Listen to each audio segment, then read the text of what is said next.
అప్పుడప్పుడు నైజాం కట్టిన నీళ్లను ఉపయోగించుకోవాలి. మనకి ఇవన్నీ నిజాం సాగర్ టేల్యాండ్స్ కాబట్టి కెనాల్స్ కడితే మాటు వేస్ట్ వాటర్తో నిజామాబాద్కి వెళ్ళి పులాం కానీ ఇక్కడికి వెళ్ళి పాందకి వెళ్ళి వచ్చేది కానీ అన్ని మాటు ద్వారా నియర్లీ తక్కువ 1800 నుంచి 2000 ఎకరాలు ఈ మాటు ద్వారా వస్తుంది. గతంలో నేనున్నప్పుడు ఇవన్నీ లైనింగ్ చేయించి అనుకోకుండా అక్కడ వాటర్ ఎక్కువ ఏదో కుంగిపోయి బహుశా బ్రీచ్ అయింది. ఆ బ్రీచ్ కూడా గత ప్రభుత్వం మరి కొందరేమో దన్నపల్లి నా గ్రామం అని బీఆర్ఎస్ అని చెప్పుకునేవాళ్ళు. దత్తత గ్రామం అని చెప్పుకొని 2 సంవత్సరాల నుంచి కాయంతో పని చేయకుంటే రైతులందరూ బాధపడి కిందికి కూడా పోతున్నారు. అది చేయబట్టి కిందికి పోక ఆ 1800 ఎకరాలకు కూడా పడితే ప్రమాదం ఉంది కాబట్టి ఆఫీసర్లకు చెప్తే ఎస్టిమేషన్ చేశారు. తప్పనిసరిగా వితిన్ ఒక 2 మంత్స్లో బాగా పని చేయించుకోండి.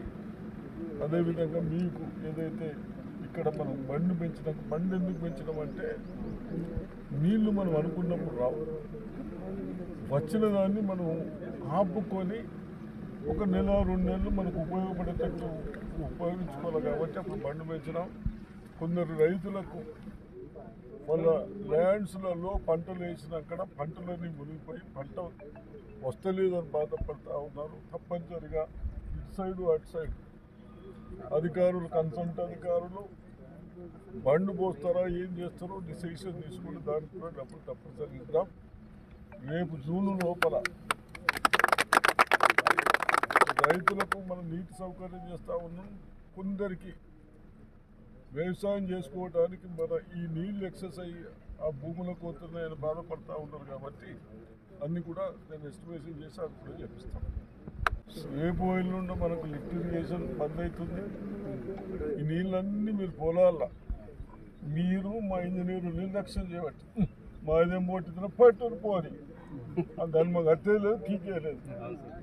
ఆ పోక నీళ్ళన్నీ ఎన్ని వేస్ట్ అవుతున్నాయి. రేపు మనం కొంచెం వల్ల నీళ్ళు పోయినాయి. బహుశా రేపు నుండి లిఫ్ట్ బంద్ అవుతాయి. అందుకొరకే ఉన్న నీళ్ళని కాపాడుకోండి. ఈ 2 రోజుల్లో కాలువలు కట్టేది ఇది మళ్ళీ నింపుకొని పెట్టుకోవాలి.